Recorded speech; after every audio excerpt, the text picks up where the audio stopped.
یو عالم دنیا کې تیر سوی دا علامه جلال الدین البلقینی شافعی نومیږي.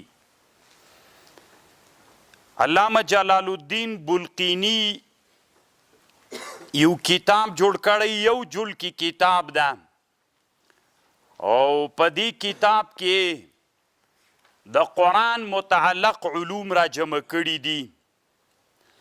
او دغه کتاب کې چونکې دا ډېر مخکینی تیر سوی ده، ټول علوم د قرآن یې چې هغه زمانه کې ول هغه په دې کتاب کې را جمع کړي دي او ذکر کړي دي. پکې د دې کتاب نوم دا د مواقع العلوم من مواقع النجوم. یو جل کې کتاب ده، په دنیا کې دا کتاب مطبوع او چاپ ده او ډېر ښه کتاب ده. جلال الدین البلقینی شافعی نو هغه په خپل کتاب کې د قرآن متعلق علوم راوړي چې دا په خپل عصر کې علومو د قرآن کې ډېر کتابونه جوړ دي، په هر زمانه کې ډېر کتابونه جوړ دي، خو کله کله الله عز وجل یو کتاب ته ډېر شهرت ورکي، یو کتاب الله عز وجل ډېر مشهور کی. نو په هغه زمانه کې دا کتاب ډېر مشهور و، داسې متمرکز په مابین د علماو کې و. بې وروسته زمانه یو بل شافعي عالم را پیدا سو، علامه بدرالدین الزرکشي شافعي نومیده، چې ډېر ښه عالم دام دنیا کې تیر سوی. دا تقریبا 200 یعنی نن 200 کاله مخکې 200 کې مړ ده دی، اوس خو نو 1400 د هجري. نو دا سړی چې راجیک سو یو کتاب یې جوړ کړ البرهان فی علوم القرآن. دا اصل کې غټ کتاب د 4 جلدونو کې هم چاپ ده، یو جلد کې هم چاپ ده، د ما سره سته. نو دا البرهان فی علوم القرآن د زرکشي کې هم د هغه زمانه کې د نن 900 کاله مخکې د قرآن متعلق علوم را جمع کړل. نو تقریبا په دې کتاب کې چې د قرآن متعلق علوم را جمع کړل 40 علوم د قرآن متعلق په البرهان د زرکشي کې دي. او دا سړی په اصول فقه کې هم ډېر لوی مهارت لري.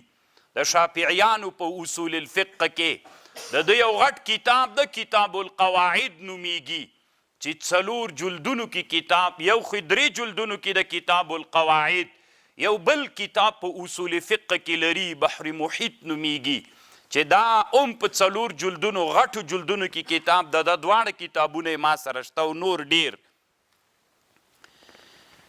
بیا په متأخره زمانه کې د 9م قرن کې چې د نن تقریبا 1500 کاله مخکې په اسلامي امت کې یو سړی را پیدا سو چې هغه ته جلال الدین سیوطي ویلې. دا هم شافعي مذهب عالم و، د یو کتاب جوړ که او دا کتاب چې اتقان فی علوم القرآن نومیږي، په 2 جلدونو کې هم چاپ ده او یو جلد کې هم چاپ ده. او په دې کتاب کې امام سیوطي د قرآن ټول متعلق علوم 80 علوم راوړل، خو دی وی دا علی سبیل الادماج، یعنی معنا را جمع کړي مې دي هغه څو علوم دي، 80 علوم دي. اما کویس پړې ټول 300 علوم دي ما په کتاب کې را جمع دي. اتقان فی علوم القرآن کې امام سیوطي رحمه الله چې کوم علوم ذکر کړي دي او راوړي دي، ټول څومره علوم دي؟ علی سبیل داسې بس علی نشر التفسیر 300 علوم په دې کتاب کې را جمع دي، د قرآن علوم دي او ټول علوم 300 او داسې چې یو په بل کې ننویستلي دي هغه علوم ټول څو دي؟ نو هغه 80 علوم دي چې امام سیوطي په دې خپل کتاب الاتقان فی علوم القرآن کې ذکر کړي دي.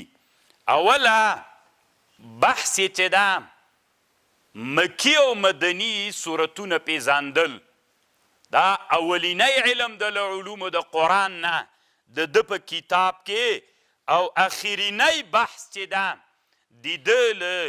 د ده د کتاب اخرینی بحث چې د علومو د قرآن نه هغه طبقات د مفسرینو دي کوم علما مفسرین چې په اسلامي امت کې تیر سوي دي د قرآن مفسرین د هغې په طبقاتو باندې چې خپل امام سیوطي بیرته مستقل کتاب هم جوړ کړی ده په طبقاتو د مفسرینو کې چې هغه کتاب د امام سیوطي رحمه الله له هغه سره مستقل هم چاپ ده او امام سیوطي یو شاګرد تیر سوی د امام داودي نومیږي امام داودي طبقات المفسرین یو کتاب جوړ کړی انشاءالله دومره غټ کتاب وي د ما سره سته د یو جلد کې کتاب ده نو دا هر علم چې د امام سیوطي وایي دلته په اتقان کې وي دا اتیا علوم څه دي دا یو علم ته وي چې یو طالب ورننوځي طالبانو دې ټکي ته هم فکر وي دغه دې خلاص که مولانا زمی خو نه ده نو دا یو علم ته وي چې ته ورننوځي یو علم ته ټول عمر به پناه کې ترې خلاصېدلی نسي طالبانو دا ټکی ډېر مهم د دې ته هم فکر وي د سیوطي په اتقان کې اتیا علومو ته امام سیوطي اشاره کوي د اتیا علومو کې هر یو علم ته چې طالب ورننوځي نو لو اراد الانسان استقصاه لاستفرغ عمره ثم لم يحكم امره که ورننوتلې اخواته چې ترنوځي سپینګری سوی به الله به د یو علم ټول جزیات نه ختم سوي نو طالبانو ورونو دا مهم ټکی دا ده چې قرآن اتیا علوم لري د اتیا علومو نه ځان خبر کوي او که دا یو علم ته ورننوتلی او په دې کې ګرځې دا نه هویا درنه پاتې سول نو دا هم ولاکه مناسب وي لکه نن چې موږ افغانستان کې په دینی مدارسو کې د طالبانو ټول وخت په حمدالله مبارکه کې او د عصام په حواشیو کې تیر سي 20 کاله بعد چې مدرسې نه راپاریغ سي ورته یې څه عرب علما راغلي خبرې ورسره وکړی وي انا ما استطیع ان اتکلم معه د ما خو ولاکه څه شی زده نو خو 20 کاله دې ووتل که نه عربیت دې زده که عربي دې وویلې 20 کاله بعد هم دې ته عربي ویلل نه دي زده نو طالبانو ورونو یو بحث کې به وخت نه تېرویه یو بحث کې یو علم کې به وخت نه تېروئ کوشش وکئ چې د علومو د قرآن نه ځانونه خبر کړه نو چې علومو د قرآن نه ځانونه خبر کړي بیا تاسو ته معلومات کیږي نو انشاءالله زم کوشش کوم چې د علومو د قرآن باندې د اتیا علومو د قرآن راجګېږي ولې مولانا خو راوړه یو بل ته دومره سره تکلیف تیر کړی نو علومو د قرآن کې چې د اتیا علوم دي د اتیا علومو کې به انشاءالله زه اجمالا یو څه تاسې سره شریک کړمه چې یو څه بصیرت درته وسي معلومات درته وسي غږیږو به د اتقان نه بعضې نور استدراکات و زیادات هغه بیا له نورو کتابونو د علوم القرآن نم کوو خو د امام سیوطي دا کتاب الله عز وجل ډېر شهرت ورکه سره له دې چې 1500 کاله وتلي دي بیا هم د امام سیوطي کتاب متمرکز ده دا قطب ده د علماو دپاره محور دا کتاب ده اگر چې د دې نه وروسته یو عالم تیر سوی ده 1150 کال کې مړ ده علامه جمال الدین محمد بن احمد بن عقیل المکی چې دا الزیادات والاحسان فی علوم القرآن دا ټول مستدرکات و زیادات په اتقان د امام سیوطي باندې ده 3 جلدونو کې کتاب ده د اولینی جلد ده خو ټول قطب چې دا هغه اتقان د سیوطي ده په هغې باندې دا کتابونه راځي او په متأخره زمانه کې یو ډېر داسې عمق ته ننوتلی سړی چې دا هم د مصر ده علامه عبدالعظیم الزرقاني مناهل العرفان فی علوم القرآن چې دا هم ډېر محقق سړی ده الله عز وجل ورته مدرس علوم القرآن و علوم الحديث بالتخصص الدعوة والارشاد بکلیت اصول الدین سابقا نو دا هم یو ډېر ښه عالم ده چې د علومو هسې خو بیخي ډېرو علماو کتابونه په علومو د قرآن کې جوړ کړي دي، خو د بعضې انسانانو کتابونه الله عز وجل ډېر مشهور کړي وي او الله عز وجل ورته ډېر شهرت ورکړي وي. یو کتاب هغه اتقان د امام سیوطي ده، بیخي ډېرو کتابونو نه د نقل کړی دلته په مقدمه کې د هغه کتابونه یادوي چې له هغې کتابونو نه امام سیوطي رحمه الله نقل کوي. اول مسئله څه ده، اول علم له علومو د قرآن نه څه ده، هغه پیژندل د مکی سورت او د مدني سورتونو دي، چې کوم سورت مکی سورت ده، کوم سورت مدني سورت ده. د دې فایده دا د طالبانو ورونو چې ناسخ و منسوخ سړي ته ورپېژني، کوم آیات ناسخ ده او کوم آیات منسوخ ده، کوم آیات مخصص ده او کوم آیات په کوم آیات باندې تخصیص سوی ده. ګټه او فایده د دې د پیژندلو دا ده. اوس مثلا یو دا آیات مدني ده، دا مکی ده. د رسول الله صلی الله علیه وسلم 14 کاله ژوند خو په مکه کې و، 10 کاله ژوند په مدینه کې و. دا مدني ده او دا مکی ده. نو بیا سړي ته معلومات کیږي چې دا متقدم ده او دا متأخر ده، نو ناسخ پیژندل کیږي او منسوخ پیژندل کیږي او مخصص پیژندل کیږي. ګټه د دې علم دا ګټه ده او دا یې فایده ده. خو دا په خپل منځ کې امام سیوطي وایي په 25 انواعو باندې تقسیم ده. معرفت د مکی و مدني دا چې وسپړې دې نه 25 علوم را پیدا کیږي. نور دومره اوږده مسئله ده، 25 علوم الله عز وجل له دې نه را پیدا کوي. خو ما مخکې ویلي و طالبانو زه نه غواړم چې ډېر بست وکړو، دومره اوسي چې طالب ته یو څه بصیرت پیدا سي. او اوله خبر دا ده مونږ باید مکی و مدني وپیژنو. مکی سورت چاته وایي او مدني سورت چاته ویل کیږي. په دې کې اصطلاحات دي. مشهوره خبر دا ده علما وی مکی سورت هغې ته ویل کیږي چې مخکې له هجرت نه نازل سوی. کوم سورت چې له هجرت نه مخکې نازل سوی هغه ته څه ویل کیږي؟ مکی سورت ورته ویل کیږي. کوم سورتونه چې له هجرت نه وروسته نازل سوي دې ته مدني ویل کیږي. او همدا رایه راجح رایه ده. حتی جلال الدین سیوطي وایي کوم آیتونه چې نبی علیه السلام له مکې نه هجرت کو مدینې ته چې په دا لاره کوم آیتونه نازل سوي دا مکی سورتونه دي. مخکې له هجرت نه دا مکی دي، وروسته له هجرت نه مدني دي. له مکې نه مدینې ته په د هجرت په لاره باندې چې کوم آیتونه نازل دي دا مکی دي. دا راجح رایه همدا ده د محققینو علماو چې علومو د قرآن کې علماو کوم کتابونه جوړ کړي دي. یا مقدمه د تفسیر روح المعانی کې علامه شهاب الدین آلوسی، علامه جلال الدین سیوطي اتقان کې، او البرهان فی علوم القرآن د زرکشی کې، مناهل العرفان فی علوم القرآن د زرقانی کې، او ډیرو نورو علماو چې په علومو د قرآن کې کتابونه جوړ کړي دي. راجح رایه دا ده چې مکی صورت چې مخکې له هجرت نه نازل وي، مدني صورت چې وروسته له هجرت نه نازل وي، دا یې هغه راجح فرق ده. دا یوه خبر علماو کړې ده.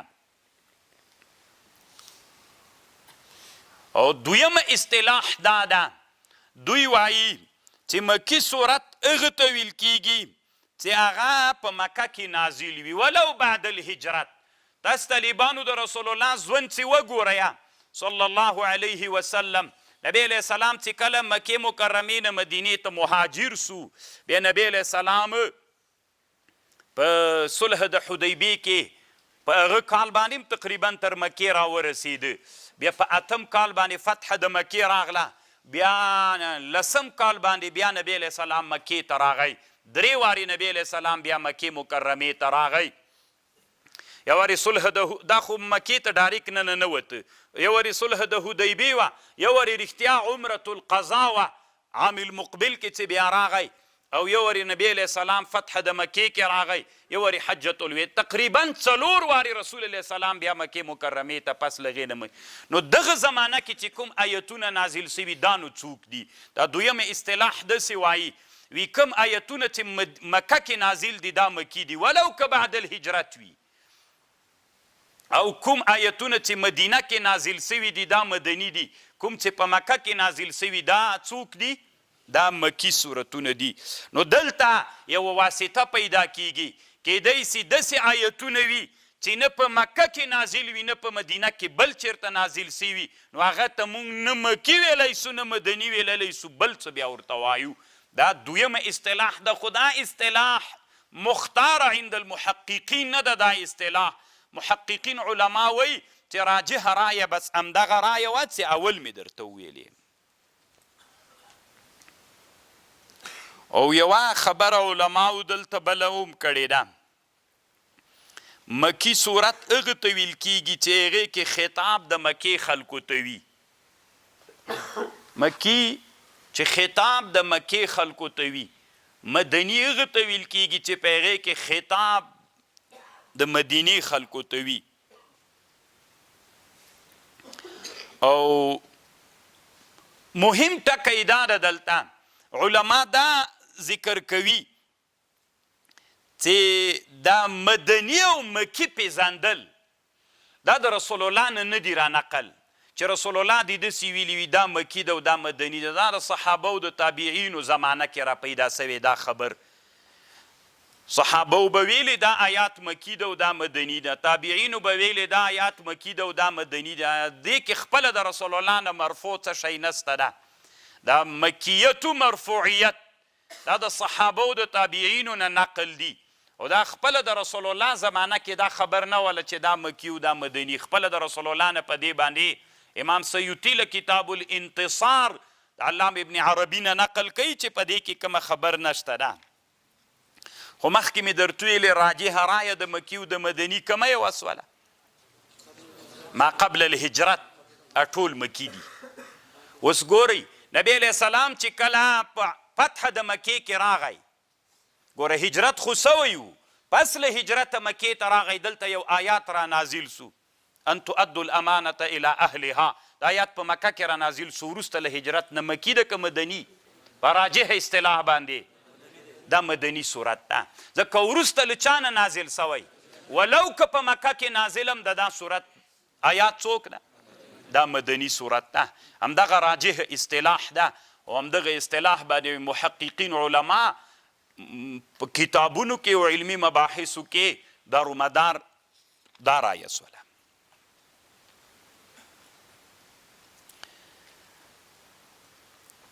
طالبان ورونو یو عالم تیر سوی د شافعي ده، علامه ابوبکر امام بیهقي ورته وایي، د یو کتاب جوړ کړی دلائل النبوت، په 9 جلدونو کې کتاب ده. طالبانو دلائل النبوت یا معجزات،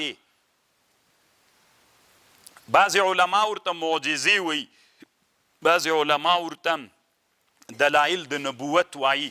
په دې باندې د رسول الله صلی الله علیه وسلم معجزاتو او په دلائلو د نبوت باندې دنیا کې غټ کتاب هم دا کتاب ده، دلائل النبوه د امام ابوبکر بیهقي شافعي. 9 جلد کتاب ده، د ما سره شته طالبانو. په دې کتاب کې امام بیهقي یوه خبر لیکلی ده، بعضې داسې سورتونه دي په قرآن کې، سورت مکي ده خو یو څه آیتونه یې مدني دي، سورت مدني ده یو څه آیتونه یې څوک دي؟ مکي دي. داسې په علومو د قرآن کې سته ده، ټول سورت مکي ده، څو آیتونه یې بیا په مدینه کې نازل دي، ټول سورت مدني ده، یو څو آیتونه یې بیا په چا کې نازل سوي دي؟ په مکه کې نازل سوي دي. ابن الحجر امام سیوطي دلته د علامه ابن الحجر نه نقل کوي، فتح الباري د ابن الحجر نه. هغه وی علماو په دې ډېر تمرکز کړی ده چې هغه آیتونه چې سورت مکی ده، سورت مکی ده، آیتونه په مدینه کې یو څه نازل سوي په دې علماو ډېره اعتنا کړې ده کوشش یې کړی چې دا را پیدا کړي او دې دپاره یې څه مثالونه هم پیدا کړي دي اما عکس چې صورت مدني ده آیتونه یې مکي وي دی وایي فلم اره الا نادر ابن حجر وی دا باب بیا ډېر نادر دا مشته ده دغه ډېر ده چې صورت مکي آیتونه مدني یو څه آیتونه مدني اما صورت مدني یو څه آیتونه مکي دا ډېر نادر ده هغه اول باب ته علماو اعتنا کړې ده علماو ډېر تمرکز ورته کړی او تحقیق ورته کړی ده دې مثالونه هم راوړي یو څه مثالونه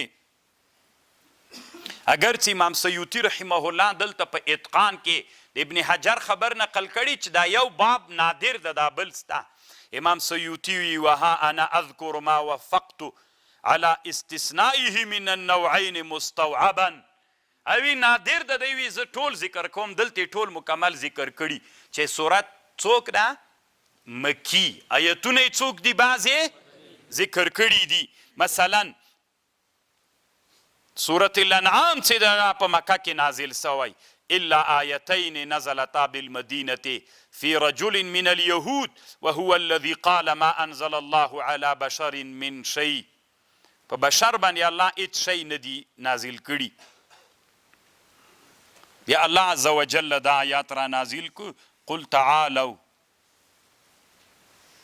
دا آیات را نازل سو چې د سورة انعام ده یعنی ټول سورة انعام څوک مکی څو آیتونه په چا کې نازل دي په مدینه منوره کې نازل دي نو امام سیوطي رحمه الله دلته په اتقان کې دې دپاره ډېر مثالونه مستوعبا راوړي دي تقریبا څو پاڼې په دې باندې بحث کړي و هغه مثالونه یې دلته راوړي دي نو دې ته مو فکر وي ټول صورت به څوک وي کله چې ته غواړې چې قرآن کې ځان ماهر کې نو کېدی سي داسې آیتونه مخته درته راسي وي دا صورت مکي ده او دومره آیتونه دا پلانکای آیات پکې مدني ده دا څنګه صورت مکي ده او دا صورت دلته نازل سوی بعضې آیتونه بیا په هغه ژوند د مدینې کې نازل سوي دي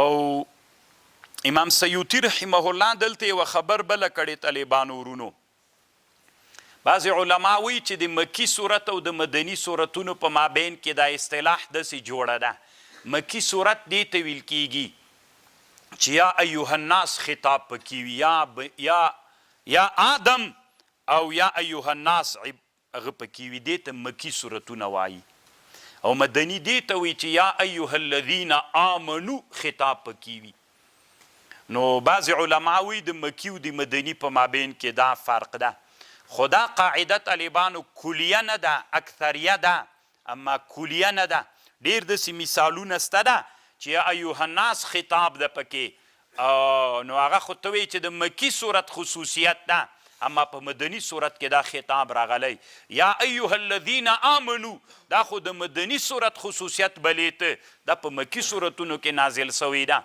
نو سیوطي رحمه الله دلته اتقان کې لیکي وی دا قاعده کلیه نه ده دا قاعده کلیه نه ده اکثریه ده بنا بر اکثر داسې قانون ده خو کلیه قاعده نه ده ده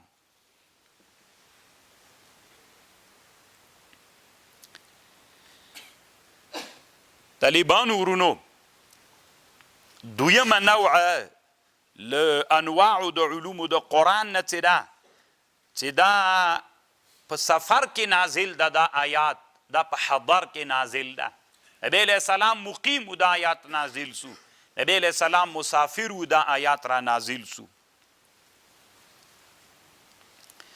نبی علیہ السلام په حجة الوداع کیو جابر رضی اللہ عنہ وی نبی صلی اللہ علیہ وسلم چې طواف وکړو عمر سے برتویلې د حجة الوداع کې نبی علیہ السلام مسافر و طالبانو نبی علیہ السلام مکه کې پیدا و له مدینې نه بیرته چاته راغی بیا څنګه مسافر و دا خو د نبی علیہ السلام خپل وطن د طالبانو خو نبی علیہ السلام مکه مکرمه پرېښودله مدینه یې په چا باندې ونیوله په توتن باندې تاسو طالبانو د فقه کتابونو کې معلومه ده وطن اصلي په چا پرېښودل کیږي په مثل باندې مثل څوک د طالبانو یو لینه توتن ده. نبی علیه السلام چې مدینې ته لاړ، مدینه یې په وطنتوب ونیوله. مکه مکرمه بیا هغه وطن اصلیت ختم شو. نبی علیه السلام چې حجة الوداع کې هغه ته راغی مکې مکرمې ته، طواف یې کو. طواف نه چې خلاص سو، عمر رضی الله عنه ورته ویلې کاش کې مو د مقام ابراهیم سره 2 رکعات لمونځ کولی. الله عز وجل آیات را نازل کړ، واتخذوا من مقام ابراهیم مصلا. مقام ابراهیم سره 2 رکعات لمونځ وکئ. واتخذوا من مقام ابراهیم، دا مصلا وګرځوئ، مونځ وکئ. دلته آیات چېرته را نازل سو؟ په سفر کې. نو بعضې آیتونه د قرآن چې الله عز وجل نازلوي څوک دي؟ اکثر قرآن په حضر کې نازل ده، بعضې قرآن په چا کې نازل سوی ده؟ په سفر کې نازل سوی ده. بیا امام سیوطي ډېر نور مثالونه راوړي. نبی صلی الله علیه وسلم چې کله فتح د مکې وکړله، 8م کال د هجرت، حجة الوداع 10م کالو، دا 8م کالو. نو دا د بیت الله کیلي څه وه؟ دا یو سړی و عثمان ابن طلحه الحجبي نومید، اسلام یې لا نه و راوړی، د سره کیلي وه د بیت الله. نو نبی علیه السلام چې فتح د مکې وکړه، بیت الله ته انتظار و چې ورننوځي. نو پوښتنه یې وکړه کیلي چا سره ده؟ وایي عثمان سره ده. وی راویې غواړئ؟ نو هغه نه راتله، وایي کیلي را نخلي بیا یې نه راکوي. بیا علي رضی الله عنه لاس پې باندې تاو کو، کیلي ترې واخیسته. اوږده قصه ده د سیرو کتابونو کې. مور صلافه نومېدله، زمن یې ډېر د کفر په زمانه کې مردار سوي ول. نو هغې ته ډېر زور ورکو چې فتح راغلي کیلي عثمانه. علي صاحب لاس پې تاو کو، کیلي ترې راواخیستله. نو چې نبی علیه السلام بیت الله ته ننوت، هلته دوی عکسونه په بیت الله کې جوړ کړي وغیره راوش کول. نو بیا الله عز وجل د بیت الله په منځ کې دا آیات را نازل کړ، ان الله یأمرکم ان تؤدوا الامانة الى اهلها. بیا الله عز وجل د عثمان ابن طلحه الحجبي ایمان نصیب کړ. نبی علیه السلام کیلي بیرته ورکړه. دا آیات را نازل شو چې امانت مو ترې اخیستی، کیلي د حق بیرته یې ورکوي.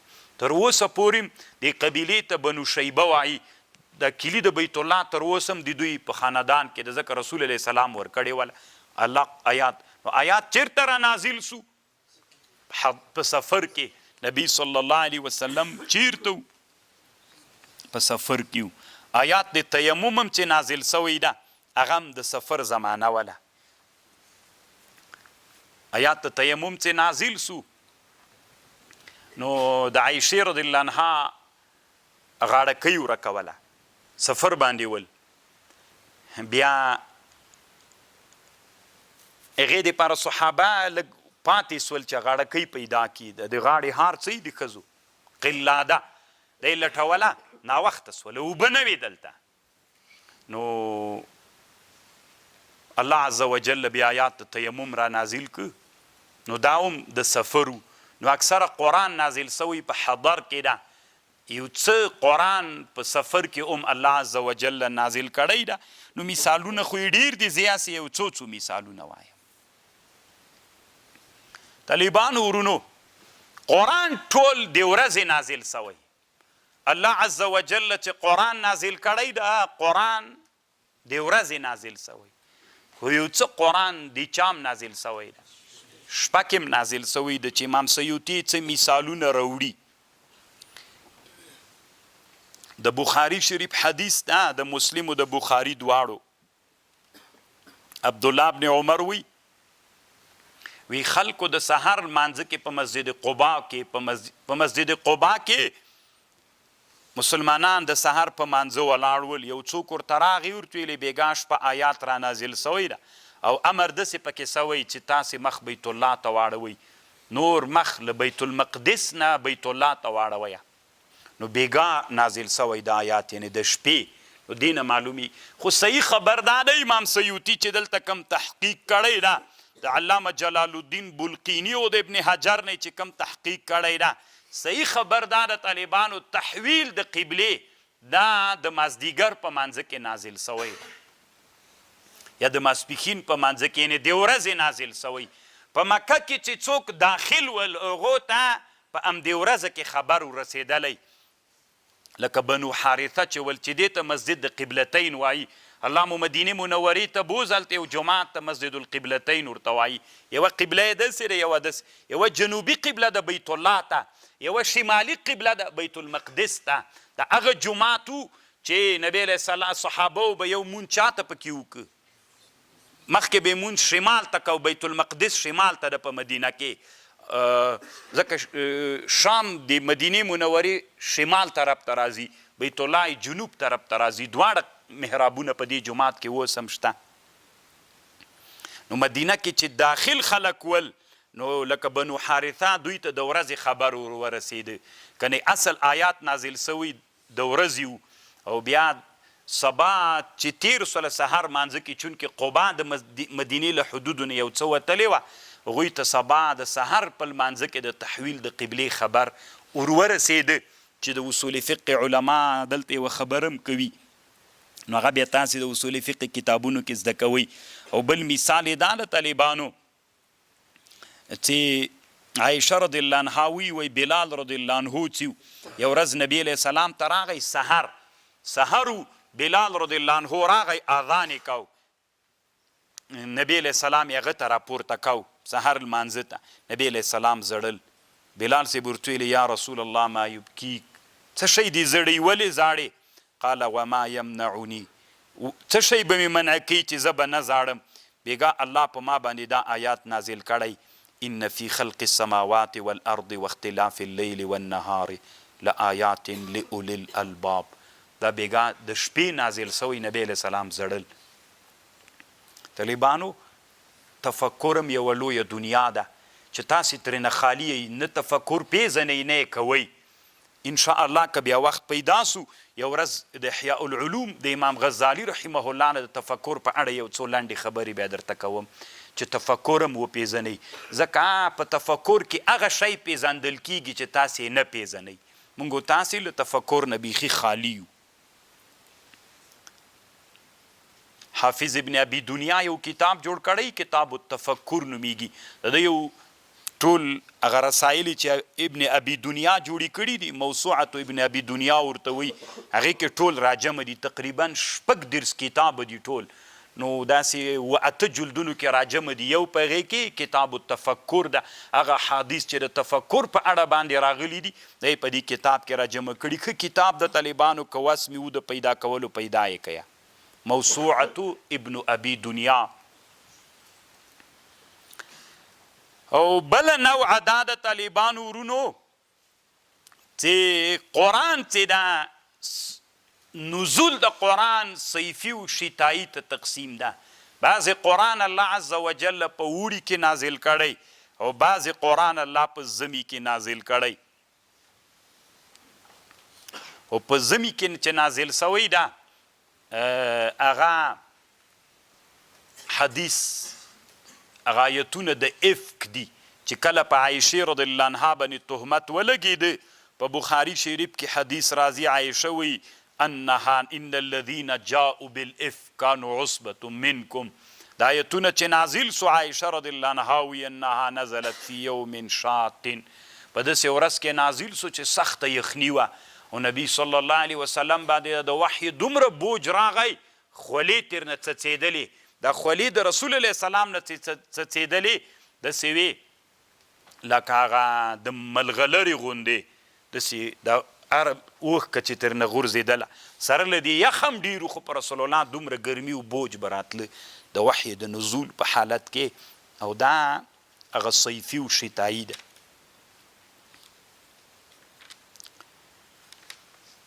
طالبانو قرآن چې ده، بعضې قرآن په فرش کې نازل سوی، نبی علیه السلام ویده ده. بعضې قرآن داسې نازل سوی، بعضې قرآن داسې نازل سوی چې نبی علیه السلام په خپله کمپله او بړستنه کې پروت ته قرآن نازل سوی.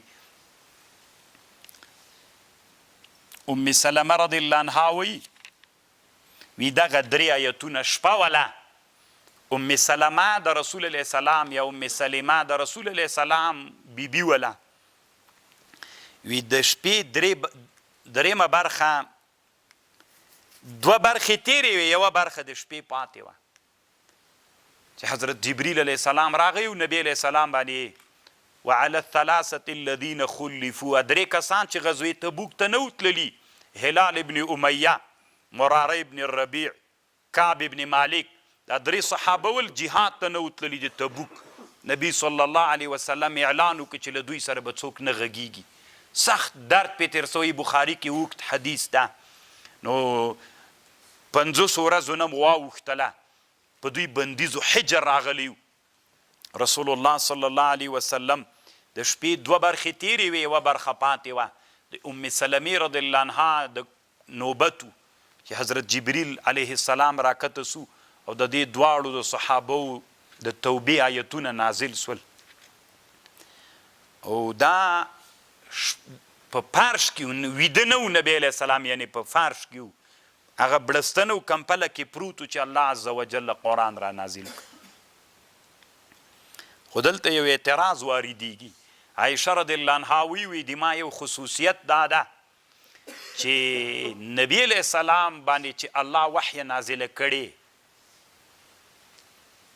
الله چې په نبی علیه السلام باندې وحی نازله کړې، د ما له فرش نه بغیر یعنې داسې حالت راغلی چې نبی علیه السلام به ما سره په بړستن کې یو جی قرآن نازل سوی، په یوه ښځه هم داسې نه ده نازل سوی.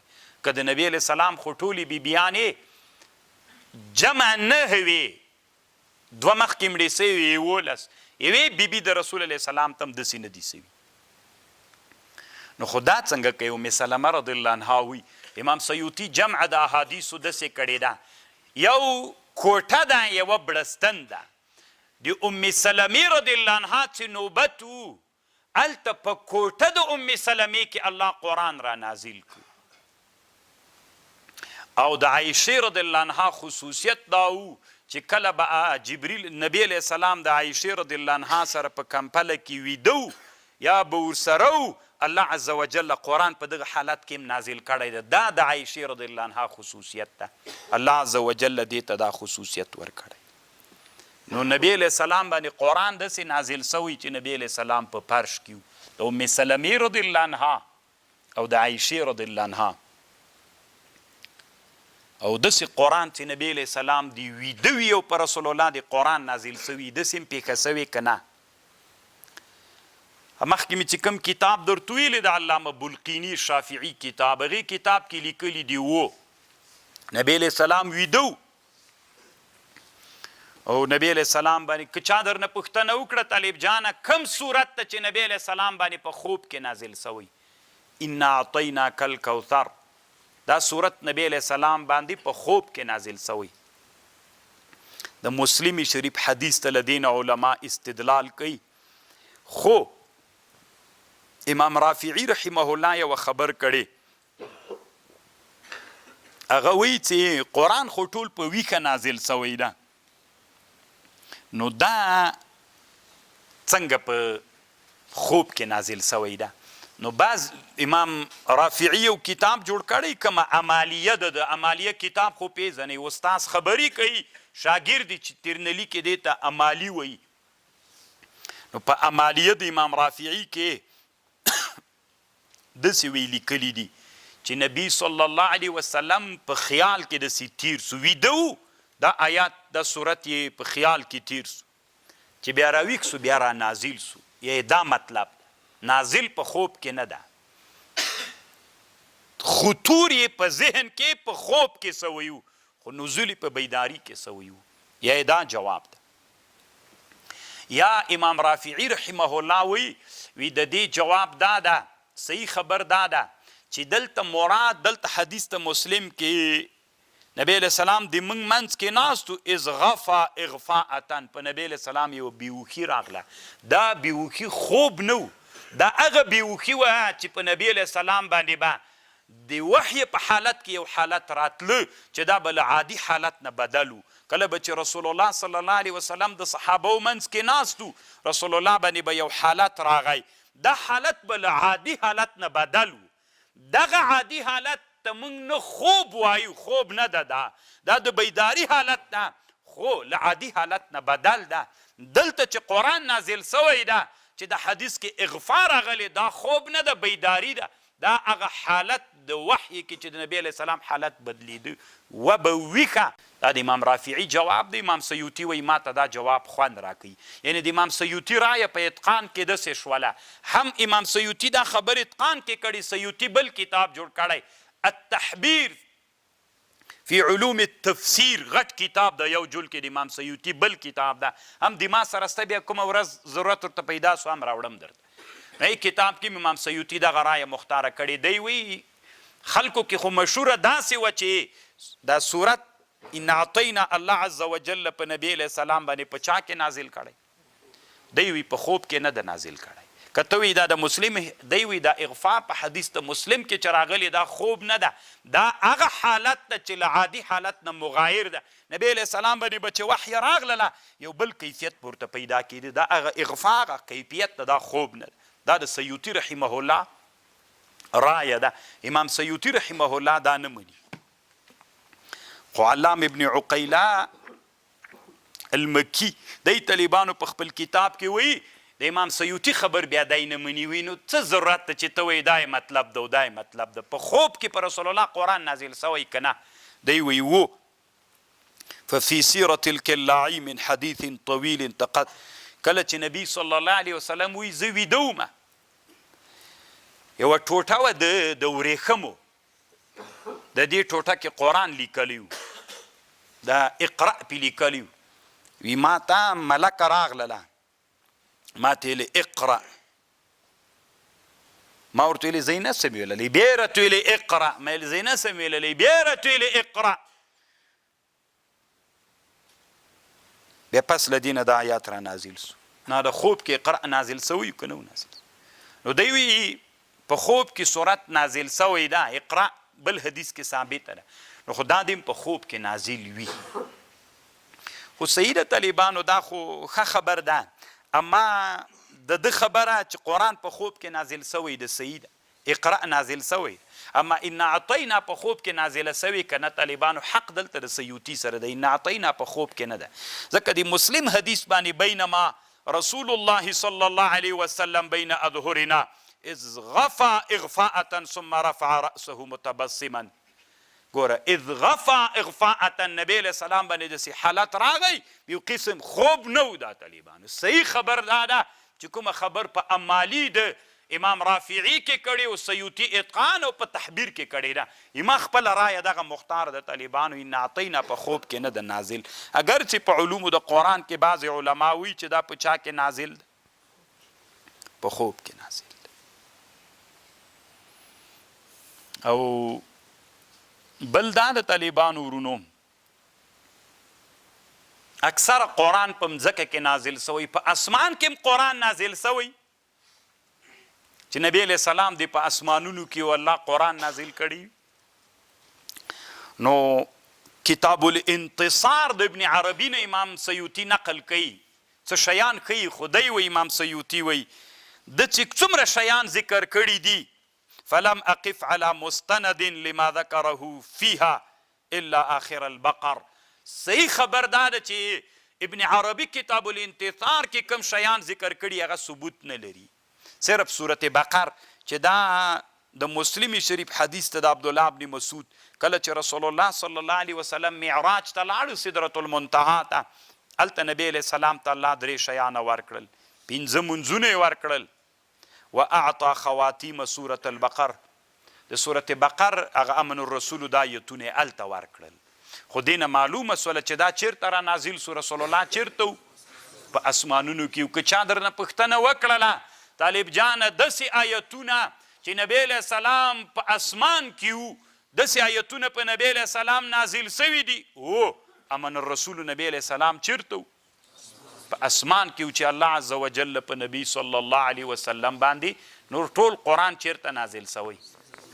اما دا آیتونه من اگر چې کتاب الانتصار کې دا خبر کړي نور آیتونه هم ښودلي دي، خو طالبانو موږ ته تر ټولو نه مهم څوک ده؟ سند.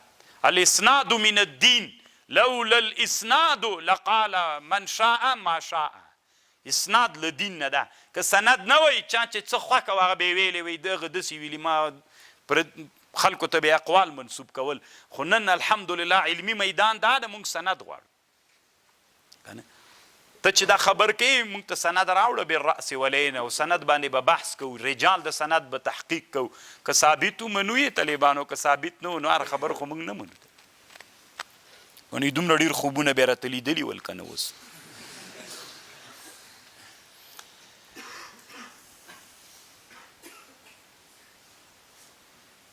همداسې پیښې طالبانو د دنیا په تاریخ کې شوي دي ښه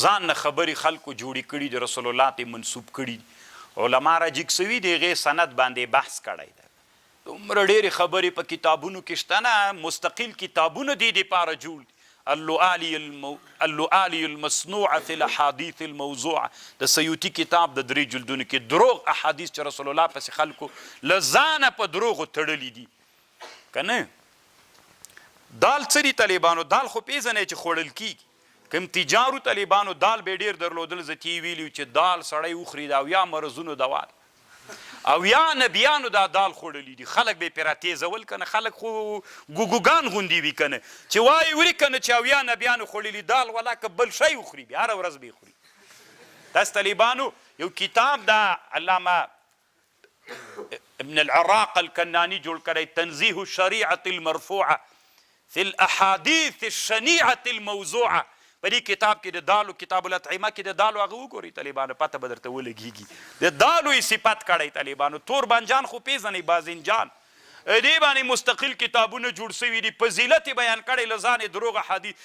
کوم سړي به تور دا بانجان کرلي بازنجان یې کرلي نو ته دروغ له ځانه حدیث ورته جوړ کړی ده چې ښه وچلیږي نو طالبانو ډېر ټکي تم فکر وي په هره زمانه کې چا به دا کار کړی له ځانه چې جوړوي د عبارت خو یو ملا او خوند به وکړي نو داسې نه د طالبانو علم کې سند ډېر مهم ده هر ملا چې خبر درته وکړه دا سند راوړه چا سره اسانه باندې خبر مه منئ طالبانو سند به خامخا د چا نه غواړئ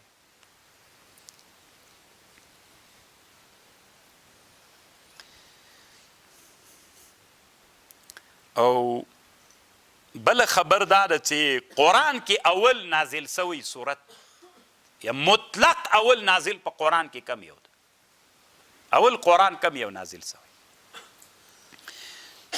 دی کې د علماو راجح رایه دا ده او صحیح رایه دا ده اول قرآن تی نازل سوی اقرأ باسم ربک الذي خلق خلق الانسان من علق دا صورت الله عز وجل د قرآن نه اولینی نازل کړی ده او نبی صلی الله علیه وسلم چې اول به نبی علیه السلام چې د نبی کېده بعثت ته چې نږدې سو نو نبی علیه السلام ته به خلوت خوند ورکو بیا وروسته زه تاسو ته طالبانو په دې انشاءالله یو چېرته بحث کوم خلوت چې تنای له خلکو نه د انسانان هم ماران دي طالبانو لړمان دي چې چل کوي کله طالبانو انسانانو نم سړی ډېر په تنګ کېږي که نه الله مو داسې حالت ته بوزه چې دا ادراک وکړلی سئ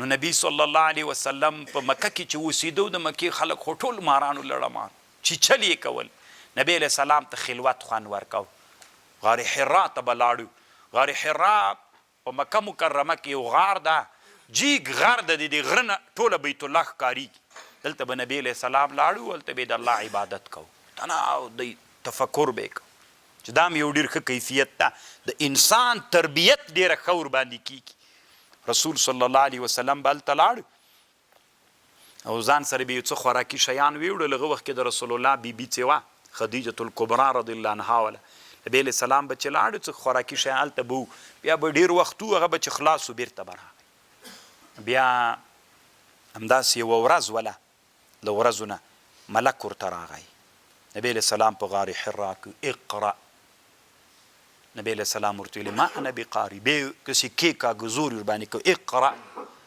اولینی قرآن چې الله نازل که هغه اقرأ ده دا راجح رایه ده دا د محققینو علماو رایه ده چې د بخاري حدیث هم ده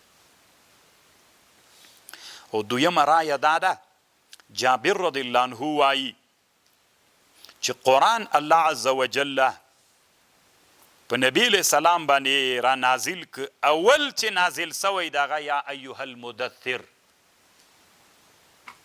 اولینی قرآن چې الله نازل کړی جابر رضی الله عنه وایي څوک یا ایها المدثر خو طالبانو ورونو جمع د دې دواړو احادیثو جابر صاحب وایي دام د بخاري حدیثو د مسلم ده اول مدثر ده عایشه رضی الله عنها وایي اول څوک ده اقرا ده نو جمع علماو داسې کړي طالبانو ورونو صحیح خبر د عایشې رضی الله عنها ده اول مطلق آیتونه د قرآن چې نازل سوي دي هغه اقرا ده ځکه 15 آیتونه دي او اول چې نازل سوی ده مکمل صورت هغه مدثر ده دا طالبانو اول حقیقي اقرا ده مطلق اول قرآن چې نازل سوی هغه اقرا ده اول مکمل صورت چې نازل سوی دا اول اضافي ده اول صورت چې مکمل نازل سوی ده اول اضافي ده بیا څوک ده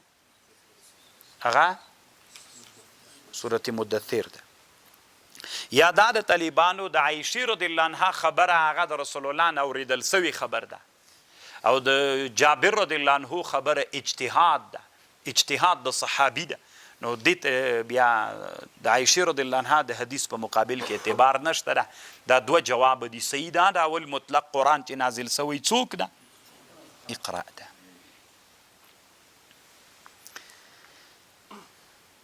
مطلق قرآن اقرا صورت مکمل اول یا ایو المدثر ده بعض علما وی چې اول قرآن نازل سوی سورت فاتحه ده یو سړی طالبانو دنیا کې تیر سوی د ډیر ښه عالم تیر سوی ده خو په بلاغت او په د نحوي شیانو کې علامه جار الله زمخشري تاسو به نوم اورېدلی کنه جار الله زمخشري معتزلي الحنفي عقیدتاً طالبانو معتزلی ده او فروعاً حنفی ده ډیر ښه عالم تیر سوی طالبانو د په تفسیر کشاف کې لیکلی دي وی اول صورت چې نازل سوی هغه الحمدلله ده او دی وی طالبانو دا د اکثر علماو او د اکثر مفسرینو رایه ده دی وی ابن حجر طالبانو تخریج کړی ده د کشاف الکاف والشاف فی تخریج احادیث الکشاف دی طالبانو د هر چا خپل مسلک د طالبانو ښه دی الله په نحو او په بلاغت کې ډېر لوی مهارت دی سړي ته ورکړی زمخشري ته اما طالبانو حدیث ته د موضوع نه ده ابن حجر بیا تخریج د کشاف کړی د تفسیر کشاف تخریج کړی یو جل کې کتاب د ما سره سته الکاف والشاف فی تخریج احادیث الکشاف په دې کتاب کې لیکلي طالبانو وی اکثر خو څه کوي ډیر لک خلکو په لکم لک خلکو دا خبر کړی ده چې اول سورت فاتحه نازله سوې دا صحیح نه ده طالبان او بعض علماو عین لا دا ویلي دي چې اول نازل سوی له قرآن نه بسم الله الرحمن الرحیم ده بعض علماو دا خبره کړي خو صحیح دا ده مغه سورت اقرا د قرآن نه اولینۍ ده چې الله عز وجل نازل کړی ده دا خو مطلق به طالبانو دلته اوایل اضافي سته په جهاد کې اول آیات کم نازل سوی ده اذن للذین یقاتلون بانهم ظلموا دا آیات اول نازل سوی په پلان کې میراث کې او په پلان کې او په پلان کې په شرابو کې چې دې ته مونږ اول اضافي ویو نو په دې کې بیا آیتونه نازل سوي دي نو هغه تاسې علوم د قرآن ګوري ورپسې نوره اوږده موضوع ده طالبانو په قرآن کې اخرینی صورت چې نازل سوی کم صورت په قرآن کې اخرینی آیتونه بیا کم نازل دي نو په دې کې د علماو اختلاف ده بعض علماوی واتقوا یوما ترجعون فیه الی الله دا اخرینی نازل سوی او بعض علماوی چې آیات مداینی بعض علماوی آیات د ربا اخرینی نازل سوی ده امام سیوطی رحمه الله د دې ټولو اقوالو جمع داسې کړي چونکې دغه آیتونه چې دي یا ایها الذین آمنوا اتقوا الله وذروا ما بقي من الربا دا آیات څوک وایي واتقوا یوما ترجعون فیه دا امام سیوطی جمع دلته داسې کړې ده وی اصل کې دا آیتونه ټول سره نږدې دي دا یو دم نازل سوي دي نو بعضې صحابو تعبیر کړی چونکې دا آیتونه دا څو درې یا څلور یو دم نازل سوي بعضې صحابو تعبیر کړی چې دا اول نازل سوی بعضې تعبیر کړی چې دا اخر نازل سوی بعضې وی چې دا اخر دا هم ډېره ښه جمعه ده. الله دې وکړي چې د ما په خبر پوه شوي یې طالبانو. که نه دا ایتونه نږدې دي ټول د سورت بقره هغه دي 84 څو اویایم داسې ایتونه دي. امام سیوطي جمع داسې کړی د نازل سوي یو دم دی. بعضې یوه صحابي تعبیر کړی چې دا آیات واتقو دا اخر نازل سوی، بل تعبیر کړی د چې هغه بل دا تعبیر کړی داسې چل سوی. دا د امام سیوطي رحمه الله رایه ده. دلته په اتقان کې دی وي داسې خبر سوي. او علامه زرقاني په مناهل العرفان کې لیکلی دي، دی وایي تحقیق دا ده آخر مطلق چې نازل سوی د هغه واتقوا یوما ترجعون فیه الی الله ثم توفى كل نفس ما كسبت وهم لا يظلمون. 281 آیات د سورت بقره دا په قرآن کې اخرینی آیات دا نازل سوی. نو چې اخرینی آیات دا نازل سوی هغه نورو حدیثونو څنګه جواب کوي چې یو حدیث کې وي دا اخر نازل سوی، دی وایي طالبانو هغه اخر اضافي دي، هغه اخر اضافي دي طالبان، یعنی نسبت سره په دغه موضوع کې پلانکی اخیری، نسبت سره دغه موضوع ته پلانکی اخرینی ده. اما اخر مطلق په قرآن کې چې نازل سوی علامه زرقاني وایي 281 آیات د سورت بقره ده د قرآن اخرینی آیات ده. ما په خبر خو پوه شو. اولینی مطلق اقرا، اخرینی مطلق 281 چې دا د علامه زرقاني رایه ده. دی وی د نورو حدیثونو جواب دا ده چې هغه اول اضافي دي، وی اخر اضافي ده، دا اخر حقیقي ده، هغه اخر مقید ده په یو قید باندې، او دا مقید نه ده طالبانو، دا مطلق اخر ده. دا د علامه زرقاني رایه ده. زرقاني هم طالبانو ډېر محقق سړی تیر سوی ښه، او دی نوی تیر سوی، ډېر پخوانی نه ده طالبانو، خو د علمي انداز یې ډېر لوړ ده ماشاءالله.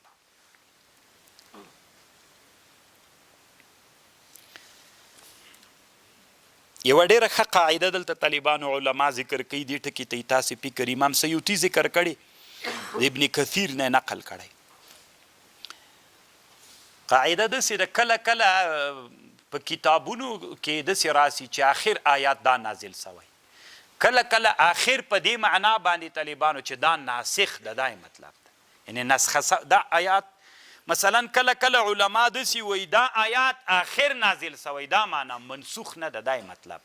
کله آخر دا معنا طالبانو چې منسوخ نه ده. دا یوه قاعده ده طالبانو.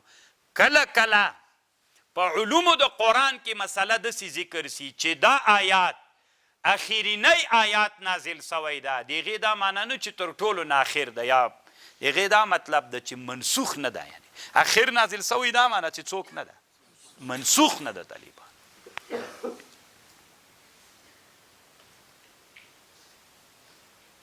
لکه اوس طالبانو مثال د بخاري شریف حدیث ده، ومن یقتل مؤمنا متعمدا فجزاؤه جهنم.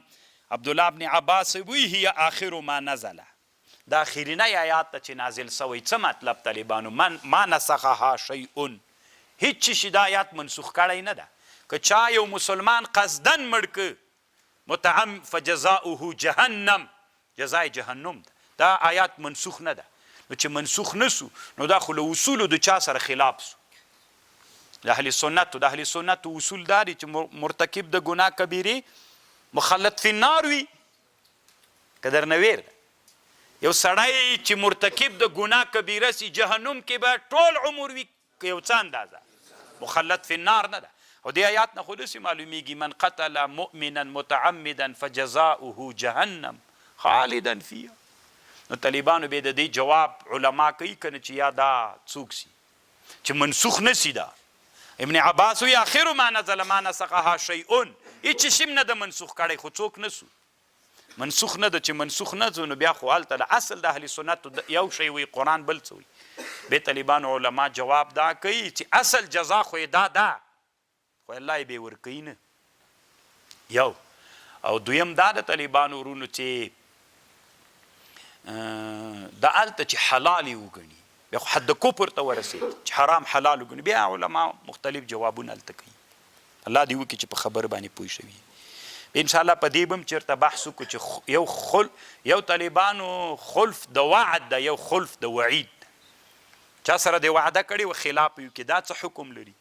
یو چا سره د وعید کړی و د وعید خلاف کول ما دې طالب ته ویلې زه به سبا تا سره ګورم سمې لښتې درته کش نه کم که دې پرېږده سبا ته چې ووهم ښه د طالبانو که یې ونه وهم ښه ده که نه د وعید د موږ او تاسې کې د وعید خلاف ښه ده او د وعد خلاف د وعدې خلاف یو وعید ده یو وعده ده د وعدې خلاف په مونږ کې ښه کار نه ده او د وعید خلاف اما د الله په حق کې دا طالبانو د عقایدو مسئله ده علامه تبتزاني په شرح المقاصد کې په ډېر بحث کوي په دې علما دی باندې دا مسله تفریق کوي الله پاک د ټولې دنیا مسلمانان جنت ته ننباسي دا دعا څنګه ده د ټولې دنیا مسلمانان جنت ته ننباسي ټولې دنیا مسلمانانو باندې الله پاک مغفرت ورته وکړي دا تر خلف د وعید پورې تړاو لري ټول جنت ته ننباسي الله پاک دا دعا اوس څنګه یو څه مسلمانان خو هلته الله وعده کړي چې جهنم ته به یې ننباسم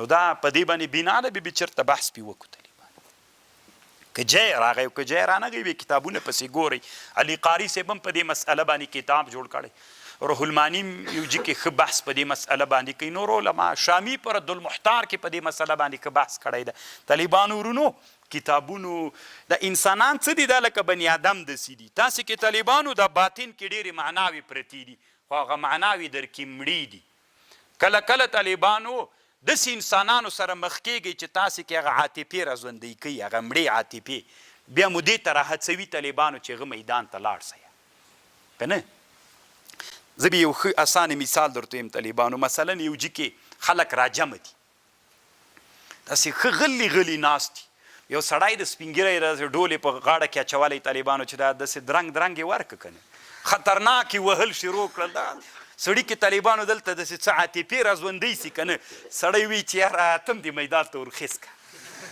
که نه یو مولي صاحب راته ویلي وایي هغه د جهاد امریکایانو په ضد چې جهاد شروع سو اول وخت وی ډاټسن ته ناست وم هغه وزیرستان کې جنوبي وزیرستان کې وي موټر ته ناست وم ډاټسن موټر راسره وي سپین ږیری مې موټر ته راوخېځاو مخکې سیټ کې مې ځان سره کېنه مې نه وایي راتلو چې وجي کې ډول ده خلک ورته لکه دا د پښتنو په دغه بعضې وطنونو کې دا داسې عادي غوندې مسله وی چې دا ډولې وهه خلک ورته ګډېدل وي دی د مخکې سیټ کې ناست شیشه یې ځان ته ټیټه کړه داسې ورکتل ستي وي د دروازه داسې خلا ته که ماته ویلې چې یاره ملا صاحب دې ما نوره نه کېږي او دا سیټ ته چې ورکته سو بس سره شروع سو تله بل چېرته خو هغه عاطفې او هغه احساسونه یې کې د ډول راژوندي کړل که نه ستي په ځان پوه نه سو همداسې ورغی ورته او شروع یې ورسره وکړلې وي زه ترنه لاړم نو طالبانو انسانانو کې داسې مړې عاطفې سته کله کله په بعضې شیانو هغه راژوندی کېږي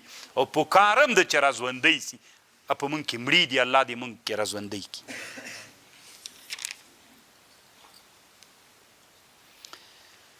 طالبانو ورونو دغه به وکړو بیا به لږ دمه وکړو طالبانو ورونو